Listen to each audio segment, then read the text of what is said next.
तपस्या व कड़े संघर्ष के जरिए नई राजनीतिक ऊर्जा, शक्ति व पहचान दी है तथा उत्तर प्रदेश जैसे विशाल व महत्वपूर्ण राज्य में 4 बार अपनी पार्टी बीएसपी के नेतृत्व में सरकार बनाकर खासकर बहुजन समाज के लिए ऐसी मिसाल बन गई है जिससे प्रेरणा लेकर करोड़ों लोग यहाँ सामाजिक परिवर्तन व आर्थिक तरक्की के मिशनरी कार्य से जुड़े हुए।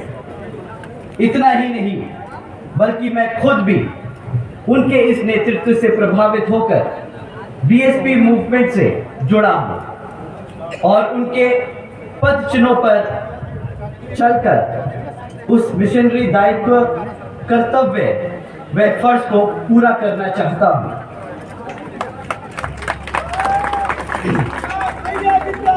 जिसके लिए बहुजन समाज के मसीहा परम पूज्य बाबा साहब डॉक्टर भीमराव अंबेडकर जी आजीवन कड़ा संघर्ष करते रहे।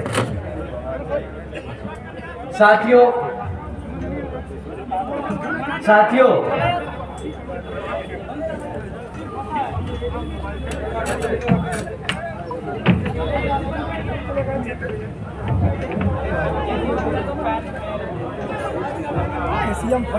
एसीएम फंस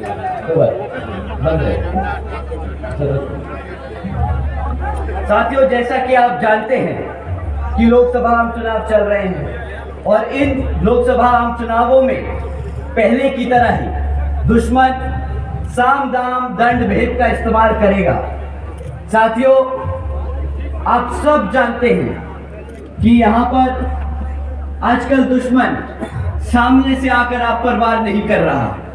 पिछले कुछ समय से दुश्मन हमारे बीच में रहकर हमारे कार्यकर्ताओं को, हमारे कैडर को, हमारे वर्करों को अंदर से कमजोर करने की कोशिश कर रहा है।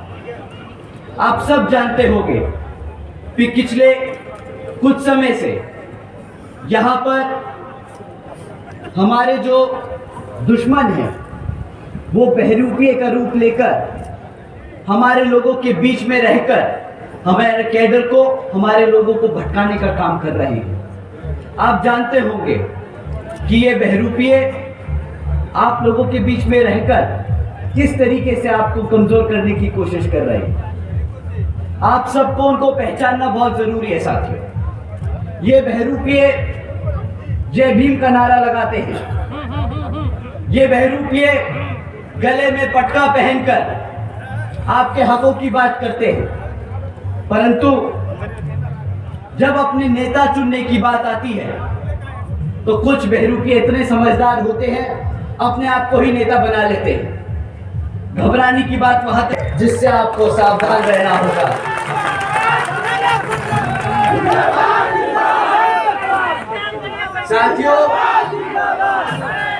साथियों, ये मैं बहुत जिम्मेदारी से कह रहा हूं और अगर आप लोगों को ये बात सही लगे तो मेरी ये लाइनें खत्म होने के बाद जय भीम के नारे लगाइएगा।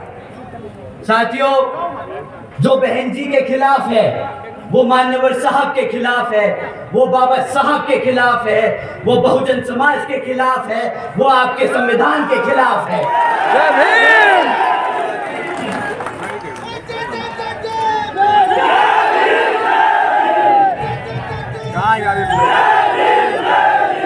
साथियों, ये बहरूपिये कुछ समय से आप लोगों के बीच में बैठकर अफवाह फैला रहे हैं।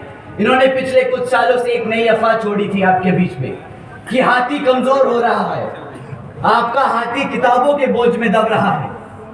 आप सब ने ये शिकायत सुनी होगी, परंतु हकीकत कुछ और है। साथी, हकीकत क्या है उस पे आने से पहले मैं आप लोगों से इलेक्ट्रल बॉन्ड्स के बारे में बात करना चाहूंगा।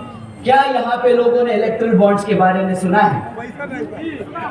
हाथ उठा के बताइए जिन्होंने इलेक्ट्रल बॉन्ड्स के बारे में सुना है। तो आप सब जानते होंगे कि पिछले 6 सालों में भारत के 25 राजनीतिक दलों ने बड़े बड़े धरना सेठों से 16,500 करोड़ रुपए चंदे के रूप में लिए हैं, परंतु एक पार्टी है एक राष्ट्रीय पार्टी है जिसने किसी भी धरना सेठ से 1 रुपया नहीं लिया। आप जानते हैं वो कौन सी पार्टी है? बहुजन समाज पार्टी।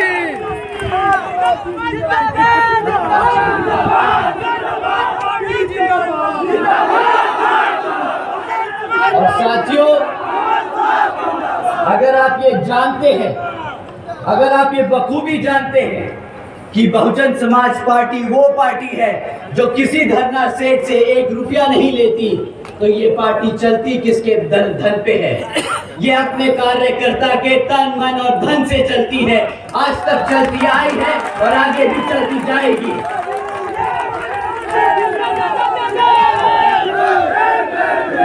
साथियों, हमारे सभी कार्यकर्ताओं से जब जब मुझे बात करने का मौका मिला, जब जब मैंने उनसे ये मुद्दे उठाए कि बात ये भाई सच है कि आप लोगों को किताबों का बोझ भारी लग रहा है, तो पता है पलट के हमारा कार्यकर्ता क्या बोलता है?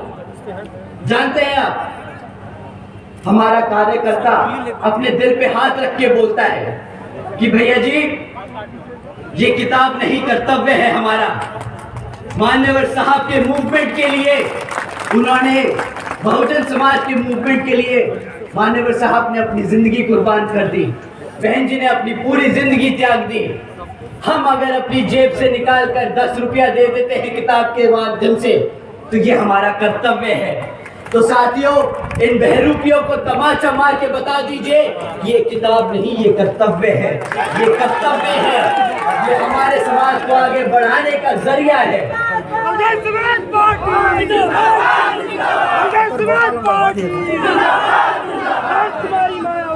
साथियों, आप सब जानते हैं, आप सब जानते हैं कि इस किताब के महत्व क्या है, कितना जरूरी है ये।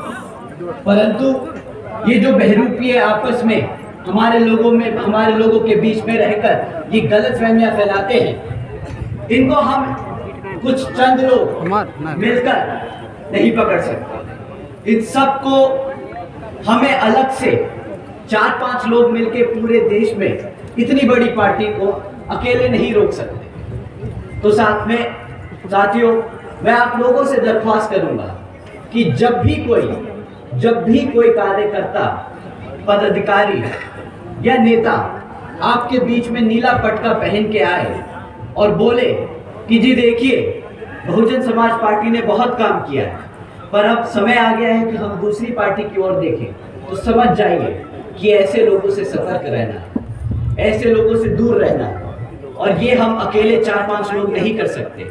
ये आप लोगों को खुद अपने आप से समझना होगा। साथियों, तभी ये मूवमेंट दोबारा से उतनी ही मजबूती से दौड़ेगा जिस मजबूती से ये आज तक यहाँ पर दौड़ तक आया है।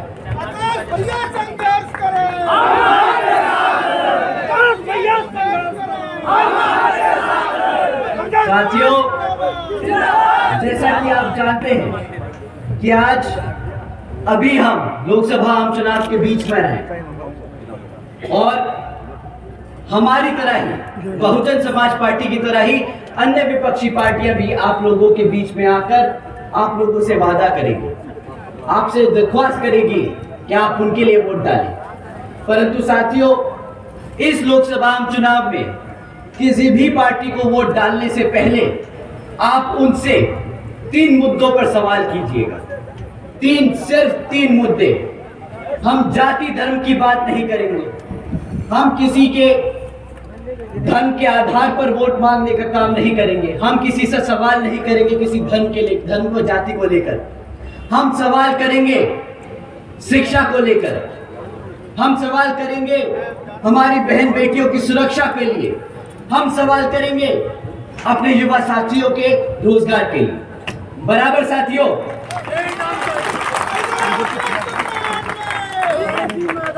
और साथियों, ध्यान रखिएगा, जब आप सवाल करें इनसे,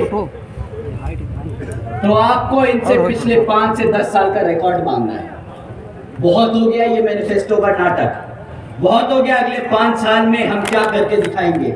ये नाटक, ये झूठ, ये फरेब अब आप बर्दाश्त मत कीजिएगा। अब आप उनसे पूछिए कि पिछले 10 साल से तुम्हें हमने भारत की सरकार में बिठा कर रखा, तुमने हमारे बहुजन समाज के लिए क्या काम करके दिखाया है। अब आपको सवाल ये करना होगा। साथियों, मैं आपसे पहले शिक्षा के बारे में बात करता हूं। ले रहा हूं आपको जो शिक्षा के बारे में सवाल पूछने, मैं आप लोगों को शिक्षा के ऊपर 3-4 मुद्दे छोड़ के जा रहा हूं। साथियों, आप जानते हैं पिछले 10 सालों में हमारे सरकारी स्कूलों में इतना बुरा हाल हो चुका है कि एक सरकारी सर्वे ने पता करा कि आज की डेट में 8वीं कक्षा के बच्चे से अगर आप गुणा भाग करने को कहो तो वो बेचारा बच्चा गुणा भाग नहीं कर पाएगा। आप उससे बोलो अंग्रेजी में तुम मुझे 2 लाइनें सुनाओ, वो बेचारा 8वीं कक्षा का बच्चा अंग्रेजी की बातें नहीं समझ पाता। एक तरफ प्रधानमंत्री जी, एक तरफ भाजपा सरकार इस भारत को वर्ल्ड इकोनॉमी बनाने की बात करती है और दूसरी तरफ सरकारी स्कूलों में पढ़ रहे हमारे गरीब बच्चे उनको शिक्षा देने से नकारती है, उन्हें दूर रखती है। साथियों, दूसरी तरफ बोलती है कि हम डिजिटल इंडिया बना रहे हैं। आज डिजिटल इंडिया के नाम पर क्या दिया है भारत सरकार ने? भाजपा की सरकार ने क्या दिया आपको? आप जानते हैं आज 65% से ज्यादा सरकारी स्कूलों में एक कंप्यूटर तक की फैसिलिटी नहीं है। अगर हमारे बच्चे को कंप्यूटर चलाना नहीं आएगा तो कहां से वो डिजिटल इंडिया में हिस्सा ले पाएगा? आप ही बताइए, क्या ये बात सही है कि गलत?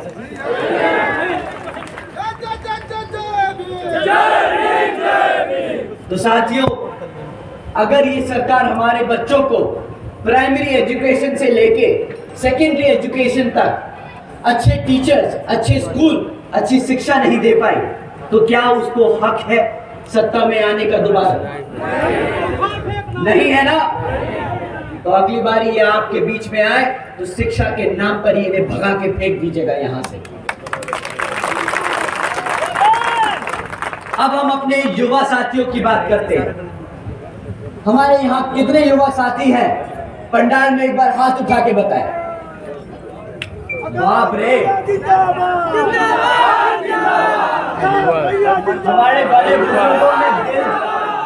हमारे बड़े बुजुर्ग भी दिल से युवा है। हम उम्र से पूछ रहे हैं, हमें पता है हमारे बड़े बुजुर्गों का दिल आज भी जवान है, हम आज भी जानते हैं।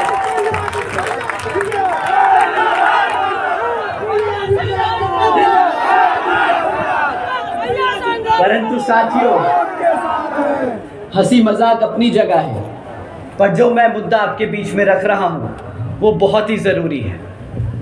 हमारे बड़े बुजुर्ग जानते हैं कि जब आप सत्ता में नहीं होते, जब आपके लिए कोई नेता पार्लियामेंट में नहीं लड़ता, आपके लिए आपके हकों की बात नहीं रखता, तो कैसे ये जातिवादी सोच रखने वाली पार्टियां हमारे समाज को तोड़ती हैं। आजकल इन लोगों ने रोजगार को नया मुद्दा बना रखा है। इन्होंने रोजगार को नया तरीका ढूंढा है जिस तरीके से हमारे युवा साथियों को तोड़ा जाए। क्या आप जानते हैं पिछले 10 साल में भाजपा सरकार ने इतना बुरा हाल कर दिया है कि आज 30% युवा बेरोजगार घूम रहा है। 30% युवा बेरोजगार घूम रहा है साथियों।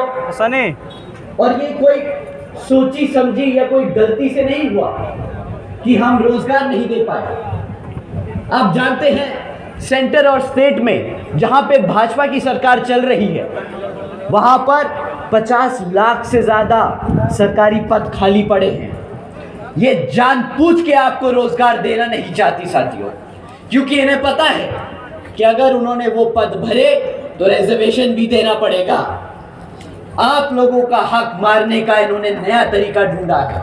आप लोगों को रिजर्वेशन से दूर रखने का इन्होंने नया तरीका ढूंढा है। हम पद खाली रख लेंगे, हम नौकरी नहीं देंगे। हम आपको भूखा मार देंगे पर नौकरी नहीं देंगे। हम आपको गुलाम बना देंगे, मुफ्त में राशन दे देंगे, पर आपको अपने पैरों पर खड़ा नहीं होने देंगे। साथियों, ये इनकी सोची समझी चाल है।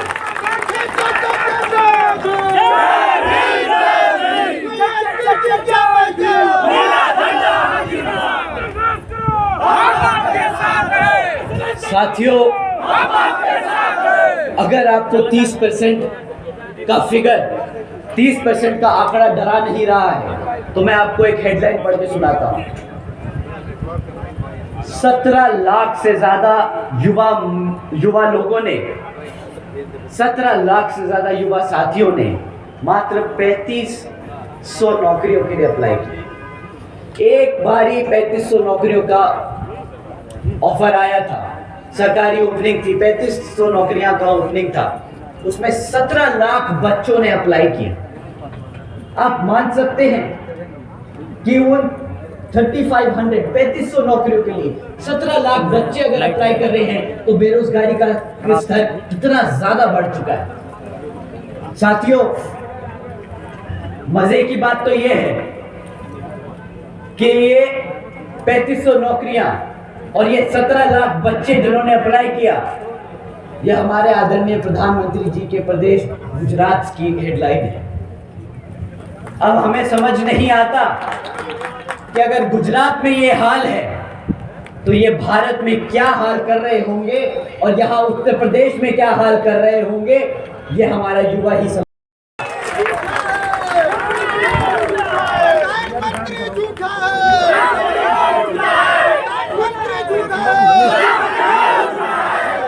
भाई साहब, मैं मंच से नहीं बोल सकता। क्या बोला आपने?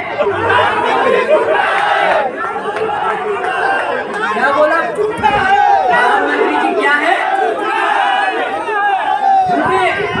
अरे ऐसे मत बोलो, प्रधानमंत्री जी है यार, क्या बात कर रहे हो?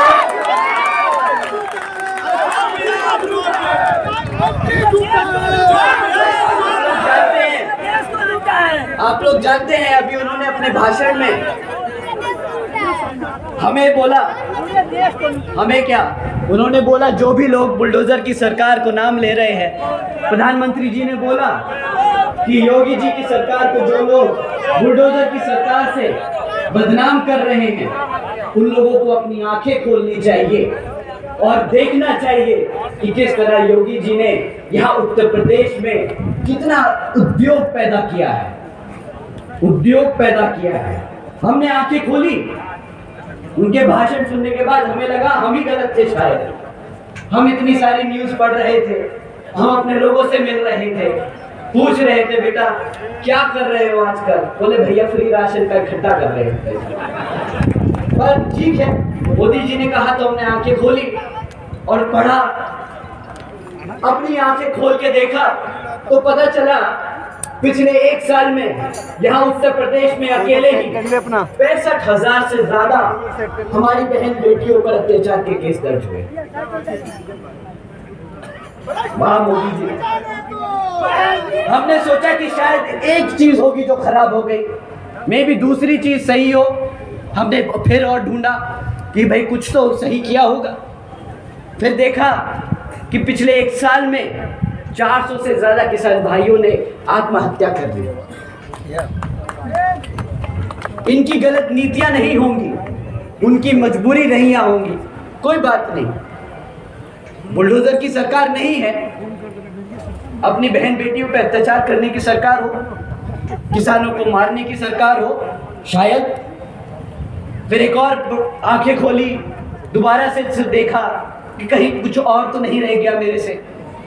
एक लाइन हेडलाइन पढ़ी मैंने, 62 प्योन की नौकरियां आई थी सरकारी क्लास 5 की, उसके लिए 90,000 से ज्यादा पीएचडी ग्रेजुएट्स और मास्टर्स डिग्री होल्डर ने अप्लाई किया। भाई पता नहीं, शायद बहुत ज्यादा उद्योग बढ़ रहा है तो पियोन की नौकरी के लिए दौड़ रहे हो नौजवान, पता नहीं।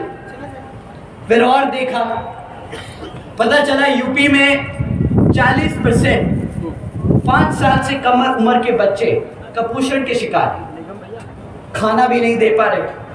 अब आपको तो पता ही है सरकारी राशन कैसा मिलता है, उसकी क्वालिटी क्या है, तो शायद ये भी सच हो।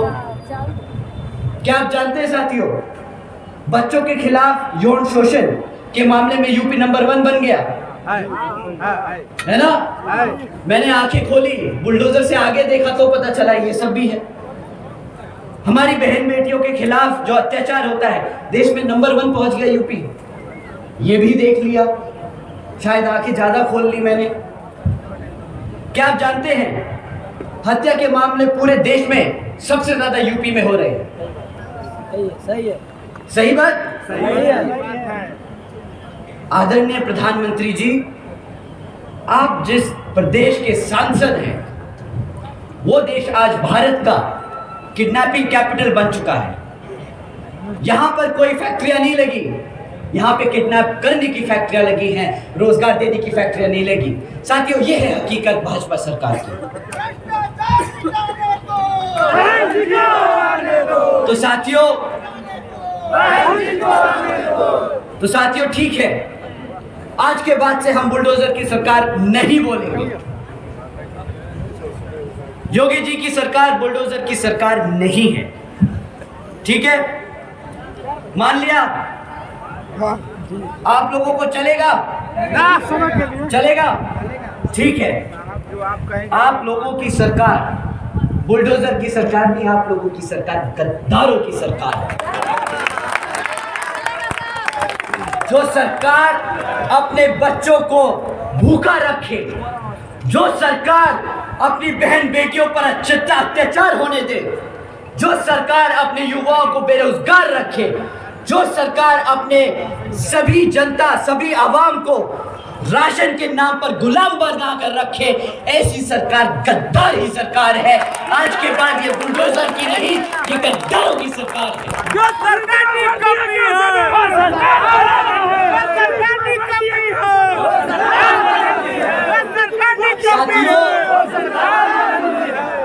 बहुत हो गया ये सब मुद्दों की बात। 2 करोड़ नौकरी देनी थी सालाना, नहीं मिली। अग्निवीर की योजना चलाई, जिसमें भी बोल दिया 25% लोग रखेंगे, उसके बाद बाकी सबको बेरोजगार कर देंगे। ठीक है, कोई बात नहीं। आपको पढ़ने नहीं देंगे, नौकरियां नहीं देंगे, आपका संवैधानिक हक खत्म करने का इन्होंने नया तरीका निकाला है। जब आपके पास पढ़ाई लिखाई नहीं होगी तो आप अपने इतिहास के बारे में जानेंगे कैसे?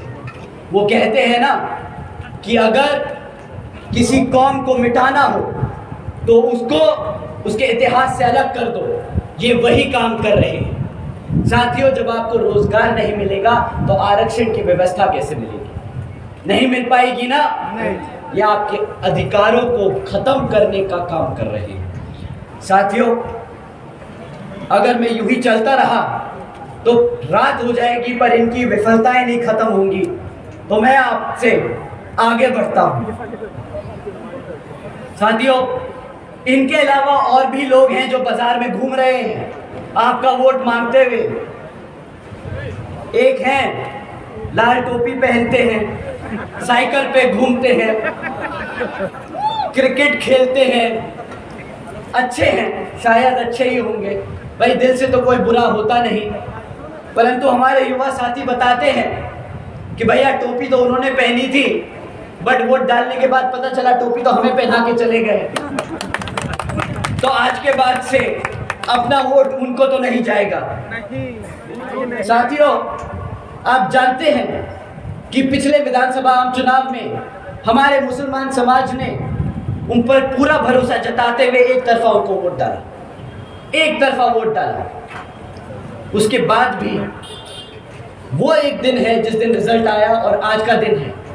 कितनी बारी हमारे मुसलमान समाज के ऊपर अत्याचार हुआ है, परंतु इनके मुंह से एक शब्द नहीं निकला। आप लोग सब जानते हैं कि नहीं? जानते हैं। साथियों, इनके मुंह से शब्द नहीं निकलता अपने समाज को बचाने के लिए। परंतु जब संसद में रिजर्वेशन इन प्रमोशन का बिल आता है तो इनकी जुबान और इनके हाथ उसको फाड़ने के लिए सबसे तेज और सबसे आगे चलते हैं। सुना है आजकल आदरणीय अखिलेश जी एक सीट पर 4 टिकटें बांटते फिर रहे हैं। उन्हें समझ नहीं आ रहा किस प्रत्याशी को खड़ा करा जाए। कंफ्यूज हैं। अच्छा, कोई बात नहीं, कंफ्यूज ही होंगे। उससे ज़्यादा खतरनाक बात यह है कि जब बहुजन समाज पार्टी ने अपना प्रत्याशी उतारा एक सीट पर, तो उन्होंने अपना प्रत्याशी वापस लेकर एक दूसरे को खड़ा किया जो दलित समाज से था। वो हमारा वोट काटने का काम कर रहे हैं। जो हमें बोलते हैं ना कि हम वोट काट रहे हैं, उन्हें अपने गिरबान में झांक कर देखना होगा और अपने समाज को जवाब देना होगा कि तुम असली में नुकसान कर रहे हो इस भारत का, या तुम जिस पे उंगली उठा रहे हो वो कर रहा है। साथियों, इनको भी मत बख्शना, इनको भी मत बख्शना इस बारी। अब आज बात करते हैं जो लोग हाथ का लेके आते हैं झंडा अपना, वो बोल रहे हैं कि हम एक कोने से दूसरे कोने तक भारत जोड़ने की कोशिश कर रहे हैं। भारत की जनता ने उन्हें 60 साल तक सत्ता में बिठा के रखा। मानते हैं साथियों? कितनी बार ऐसा हुआ है कि वो लोग आपके हकों के लिए खड़े हो। वो पार्टी जिसने बाबा साहब को भारत रत्न देने से मना कर दिया था, जिसने बाबा साहब को भारत रत्न देने से रोक के रखा, वो पार्टी आज बोलती है कि हम SC ST और OBC समाज को आरक्षण देने की पूरी कोशिश करेंगे। क्यों भाई? अब जब मान्यवर साहब ने, अब जब बहन जी ने इस बहुजन समाज को इकट्ठा कर पूरे देश में इसकी ताकत एहसास दिला दी, तो अब तुम्हें इससे घबराहट हो रही है, अब तुम इससे डर रहे हो, तो अब बात कर रहे हो 60 साल बाद इनको आरक्षण देने की। साथियों, ये पैदाइशी गद्दार है, इनको जवाब देने का कोई फायदा नहीं। वोट देना तो दूर की बात है। आकाश भैया जिंदाबाद, आकाश भैया जिंदाबाद। साथियों, इन पे बहुत समय खर्च दिया, आप लोग अपना बहुत कीमती समय निकाल के आए हैं। मैं आपसे बहन जी के काम के बारे में बात करना चाहता हूँ, बहन जी मॉडल ऑफ गवर्नेंस के बारे में। जब 2007 से 12 की सरकार थी, तो बहन जी ने कुछ नीतियां चलाई थी जिनको अब अगर आप लोग बहन जी को वोट डालकर तपस्या व कड़े संघर्ष के जरिए नई राजनीतिक ऊर्जा, शक्ति व पहचान दी है तथा उत्तर प्रदेश जैसे विशाल व महत्वपूर्ण राज्य में 4 बार अपनी पार्टी BSP के नेतृत्व में सरकार बनाकर खासकर बहुजन समाज के लिए ऐसी मिसाल बन गई है जिससे प्रेरणा लेकर करोड़ों लोग यहाँ सामाजिक परिवर्तन व आर्थिक तरक्की के मिशनरी कार्य से जुड़े हुए। इतना ही नहीं, बल्कि मैं खुद भी उनके इस नेतृत्व से प्रभावित होकर BSP मूवमेंट से जुड़ा हूँ और उनके पद चिन्हों पर चलकर उस मिशनरी दायित्व, कर्तव्य व फर्ज को पूरा करना चाहता हूँ।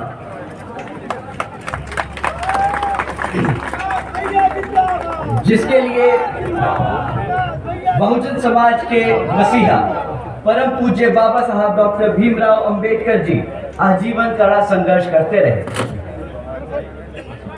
साथियों,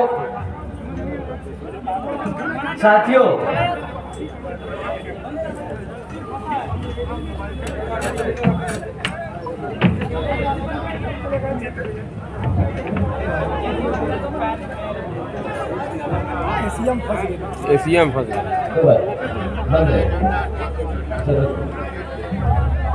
साथियों, जैसा कि आप जानते हैं कि लोकसभा आम चुनाव चल रहे हैं और इन लोकसभा आम चुनावों में पहले की तरह ही दुश्मन साम दाम दंड भेद का इस्तेमाल करेगा।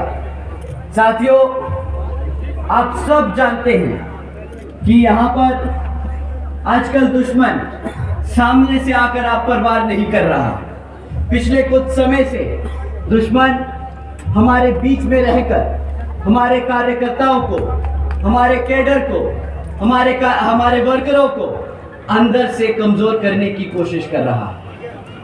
आप सब जानते होंगे कि पिछले कुछ समय से यहाँ पर हमारे जो दुश्मन हैं वो बहरूपिये का रूप लेकर हमारे लोगों के बीच में रहकर हमारे कैडर को, हमारे लोगों को भटकाने का काम कर रहे हैं। आप जानते होंगे कि ये बहरूपिये आप लोगों के बीच में रहकर किस तरीके से आपको कमजोर करने की कोशिश कर रहे हैं। आप सबको उनको पहचानना बहुत जरूरी है साथियों।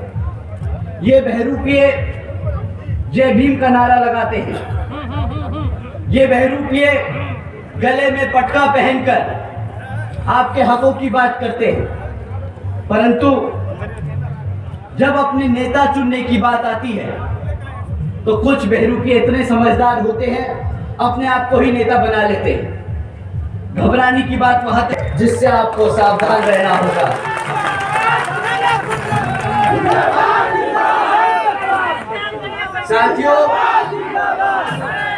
साथियों, ये मैं बहुत जिम्मेदारी से कह रहा हूं, और अगर आप लोगों को ये बात सही लगे तो मेरी ये लाइनें खत्म होने के बाद जय भीम के नारे लगाइएगा।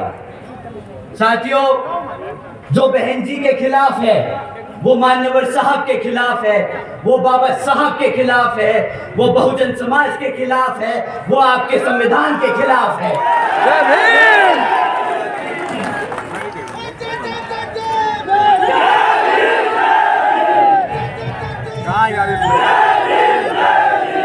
साथियों,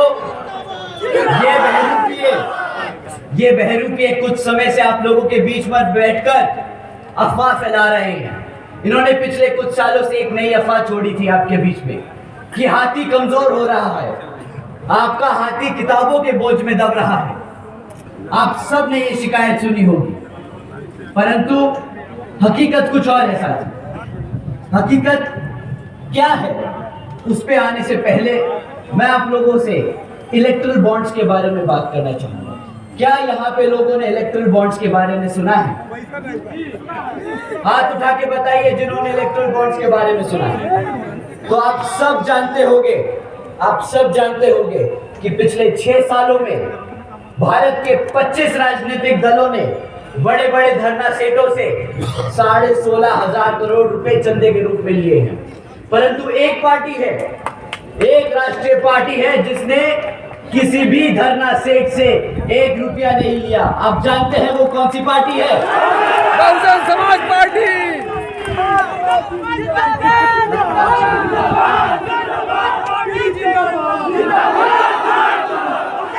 और साथियों, अगर आप ये जानते हैं, अगर आप ये बखूबी जानते हैं कि बहुजन समाज पार्टी वो पार्टी है जो किसी धरना सेठ से 1 रुपया नहीं लेती, तो ये पार्टी चलती किसके धन पे है? ये अपने कार्यकर्ता के तन, मन और धन से चलती है। आज तक चलती आई है और आगे भी चलती जाएगी।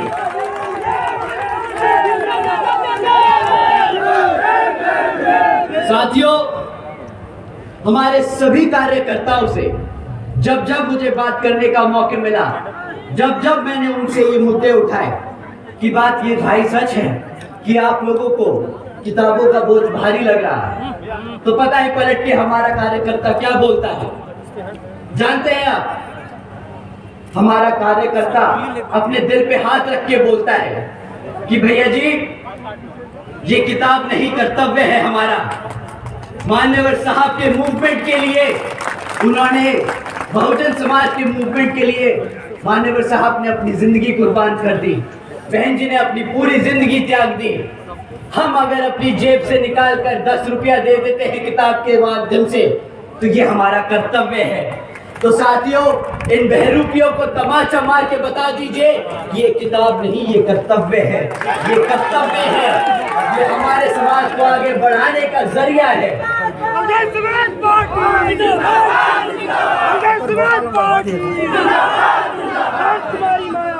साथियों, आप सब जानते हैं, आप सब जानते हैं कि इस किताब के महत्व क्या है, कितना जरूरी है ये। परंतु ये जो बहरूपिये आपस में हमारे लोगों के बीच में रहकर ये गलतफहमियां फैलाते हैं, इनको हम कुछ चंद लोग मिलकर नहीं पकड़ सकते। इन सबको हमें अलग से 4-5 लोग मिलकर पूरे देश में इतनी बड़ी पार्टी को अकेले नहीं रोक सकते। तो साथ में साथियों, मैं आप लोगों से दरख्वास्त करूंगा कि जब भी कोई कार्यकर्ता, पदाधिकारी या नेता आपके बीच में नीला पटका पहन के आए और बोले कि जी देखिए, बहुजन समाज पार्टी ने बहुत काम किया है, पर अब समय आ गया है कि हम दूसरी पार्टी की ओर देखें, तो समझ जाइए कि ऐसे लोगों से सतर्क रहना, ऐसे लोगों से दूर रहना, और ये हम अकेले 4-5 लोग नहीं कर सकते। ये आप लोगों को खुद अपने आप से समझना होगा साथियों, तभी ये मूवमेंट दोबारा से उतनी ही मजबूती से दौड़ेगा जिस मजबूती से ये आज तक यहाँ पर दौड़ तक आया है।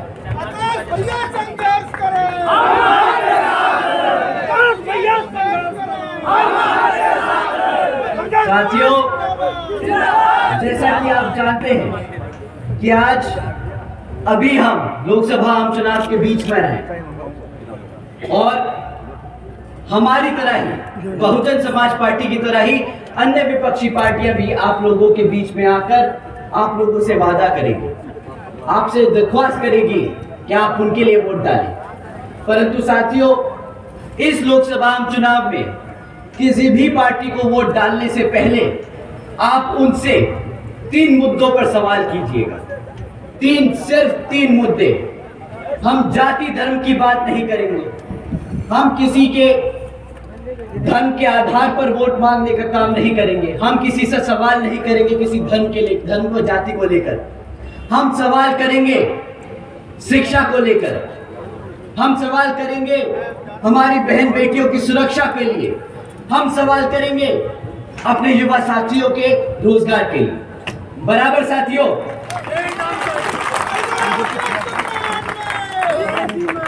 और साथियों, ध्यान रखिएगा, जब आप सवाल करें इनसे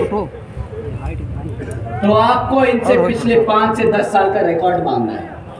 बहुत हो गया ये मैनिफेस्टो का नाटक, बहुत हो गया अगले 5 साल में हम क्या करके दिखाएंगे।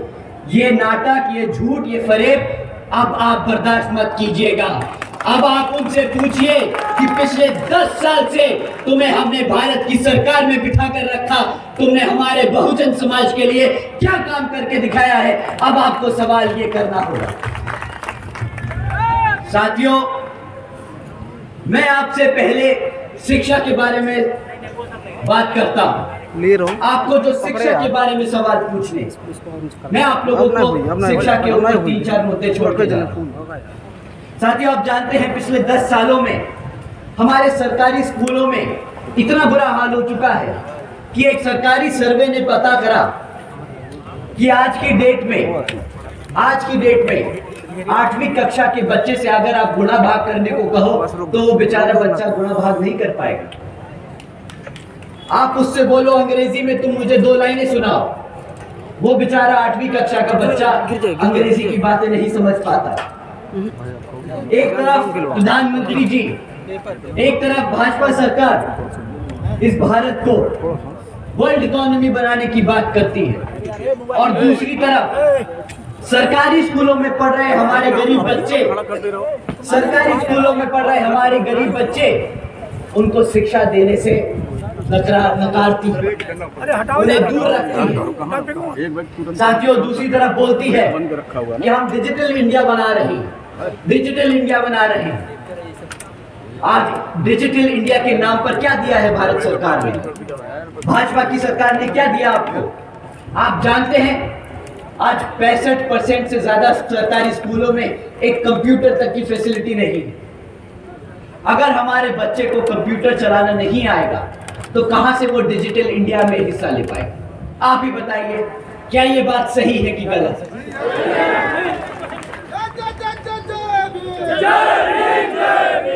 तो साथियों, अगर ये सरकार हमारे बच्चों को प्राइमरी एजुकेशन से लेके सेकेंडरी एजुकेशन तक अच्छे टीचर्स, अच्छे स्कूल, अच्छी शिक्षा नहीं दे पाई तो क्या उसको हक है सत्ता में आने का दोबारा? नहीं है ना? तो अगली बारी ये आपके बीच में आए तो शिक्षा के नाम पर ही इन्हें भगा के फेंक दीजिएगा यहां से। अब हम अपने युवा साथियों की बात करते हैं। हमारे यहाँ कितने युवा साथी हैं? पंडाल में एक बार हाथ उठा के बताएं। बाप रे, हमारे बड़े बुजुर्गों में दिल, हमारे बड़े बुजुर्ग भी दिल से युवा है। हम उम्र से पूछ रहे हैं, हमें पता है हमारे बड़े बुजुर्गों का दिल आज भी जवान है, हम आज भी जानते हैं।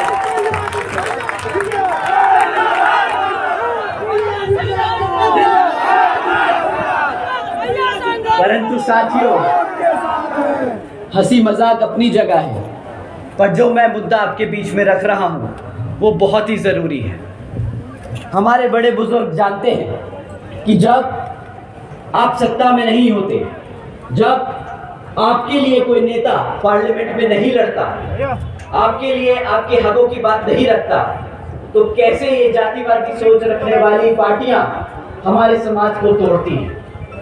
आजकल इन लोगों ने रोजगार को नया मुद्दा बना रखा है, इन्होंने रोजगार को नया तरीका ढूंढा है जिस तरीके से हमारे युवा साथियों को तोड़ा जाए।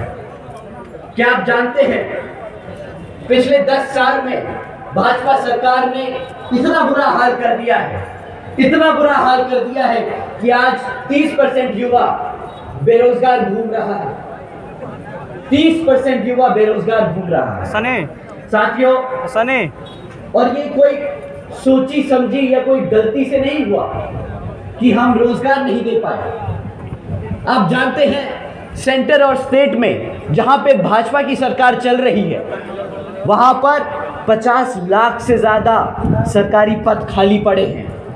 ये जानबूझ के आपको रोजगार देना नहीं चाहती साथियों, क्योंकि इन्हें पता है कि अगर उन्होंने वो पद भरे तो रिजर्वेशन भी देना पड़ेगा। आप लोगों का हक मारने का इन्होंने नया तरीका ढूंढा है, आप लोगों को रिजर्वेशन से दूर रखने का इन्होंने नया तरीका ढूंढा है। हम पद खाली रख लेंगे, हम नौकरी नहीं देंगे, हम आपको भूखा मार देंगे पर नौकरी नहीं देंगे, हम आपको गुलाम बना देंगे, मुफ्त में राशन दे देंगे पर आपको अपने पैरों पर खड़ा नहीं होने देंगे। साथियों, ये इनकी सोची समझी चाल है।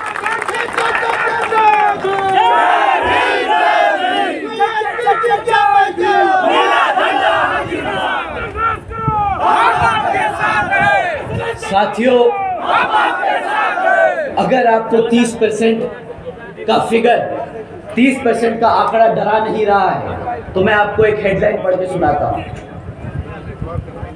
17 लाख से ज्यादा युवा लोगों ने, 17 लाख से ज्यादा युवा साथियों ने मात्र 3500 नौकरियों के लिए अप्लाई किया। एक बारी 3500 नौकरियों का ऑफर आया था, सरकारी ओपनिंग थी, 3500 नौकरियां का ओपनिंग था, उसमें 17 लाख बच्चों ने अप्लाई किया। आप मान सकते हैं कि उन 3500 नौकरियों के लिए 17 लाख बच्चे अगर अप्लाई कर रहे हैं तो बेरोजगारी का स्तर कितना ज्यादा बढ़ चुका है। साथियों, मजे की बात तो यह है कि ये 3500 नौकरियां और ये 17 लाख बच्चे जिन्होंने अप्लाई किया, यह हमारे आदरणीय प्रधानमंत्री जी के प्रदेश गुजरात की हेडलाइन है। अब हमें समझ नहीं आता कि अगर गुजरात में ये हाल है तो ये भारत में क्या हाल कर रहे होंगे और यहाँ उत्तर प्रदेश में क्या हाल कर रहे होंगे, ये हमारा युवा ही समझ।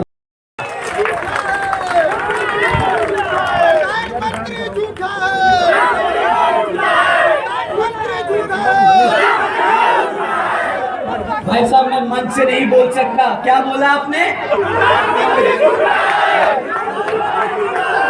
क्या बोला? प्रधानमंत्री जी क्या है? झूठे? अरे ऐसे मत बोलो, प्रधानमंत्री जी है यार, क्या बात कर रहे हो?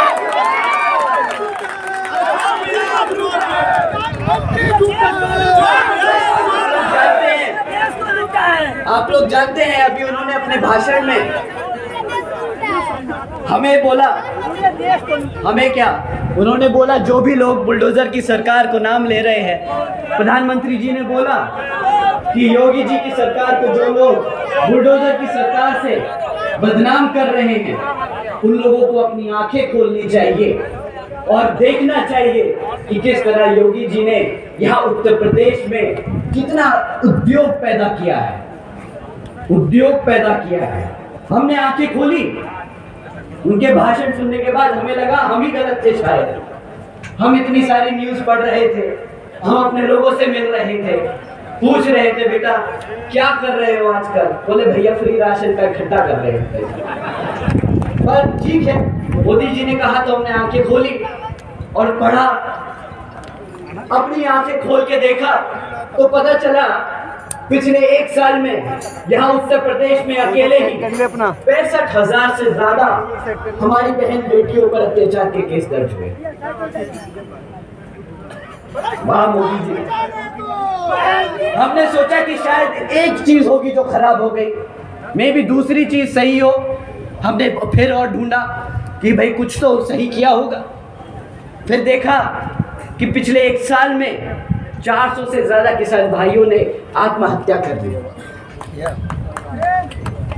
इनकी गलत नीतियां नहीं होंगी, उनकी मजबूरी नहीं होंगी, कोई बात नहीं।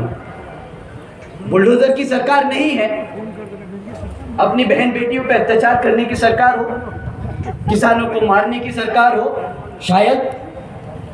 फिर एक और आंखें खोली, दोबारा से देखा कि कहीं कुछ और तो नहीं रह गया मेरे से। एक हेडलाइन पढ़ी मैंने, 62 पियोन की नौकरियां आई थी सरकारी क्लास 5 की। उसके लिए 90,000 से ज्यादा PhD ग्रेजुएट्स और मास्टर्स डिग्री होल्डर ने अप्लाई किया। भाई पता नहीं, शायद बहुत ज्यादा उद्योग बढ़ रहा है तो पियोन की नौकरी के लिए दौड़ रहे हो नौजवान, पता नहीं। फिर और देखा, पता चला यूपी में 40% 5 साल से कम उम्र के बच्चे कुपोषण के शिकार, खाना भी नहीं दे पा रहे। अब आपको तो पता ही है सरकारी राशन कैसा मिलता है, उसकी क्वालिटी क्या है, तो शायद ये भी सच हो। क्या आप जानते हैं साथियों, बच्चों के खिलाफ यौन शोषण के मामले में यूपी नंबर 1 बन गया है ना। मैंने आंखें खोली, बुलडोजर से आगे देखा तो पता चला ये सब भी है। हमारी बहन बेटियों के खिलाफ जो अत्याचार होता है देश में नंबर 1 पहुंच गया यूपी, ये भी देख लिया। शायद आंखें ज्यादा खोल ली मैंने। क्या आप जानते हैं हत्या के मामले पूरे देश में सबसे ज्यादा यूपी में हो रहे हैं। सही है, सही बात, सही है। आदरणीय प्रधानमंत्री जी, आप जिस प्रदेश के सांसद हैं वो देश आज भारत का किडनैपिंग कैपिटल बन चुका है। यहां पर कोई फैक्ट्रियां नहीं लगी, यहाँ पे किडनैप करने की फैक्ट्रियां लगी हैं, रोजगार देने की फैक्ट्रियां नहीं लगी। साथियों, ये है हकीकत भाजपा सरकार की। तो साथियों ठीक है, आज के बाद से हम बुलडोजर की सरकार नहीं बोलेंगे। योगी जी की सरकार बुलडोजर की सरकार नहीं है, ठीक है, मान लिया। आप लोगों को चलेगा? चलेगा, ठीक है। आप लोगों की सरकार बुलडोजर की सरकार नहीं, आप लोगों की सरकार गद्दारों की सरकार है। जो सरकार अपने बच्चों को भूखा रखे, जो सरकार अपनी बहन बेटियों पर अत्याचार होने दे, जो सरकार अपने युवाओं को बेरोजगार रखे, जो सरकार अपने सभी जनता, सभी आवाम को राशन के नाम पर गुलाम बना कर रखे, ऐसी सरकार गद्दार ही सरकार है। आज के बाद ये बुलडोजर की नहीं, ये गद्दारों की सरकार है। जो सरकार की कमी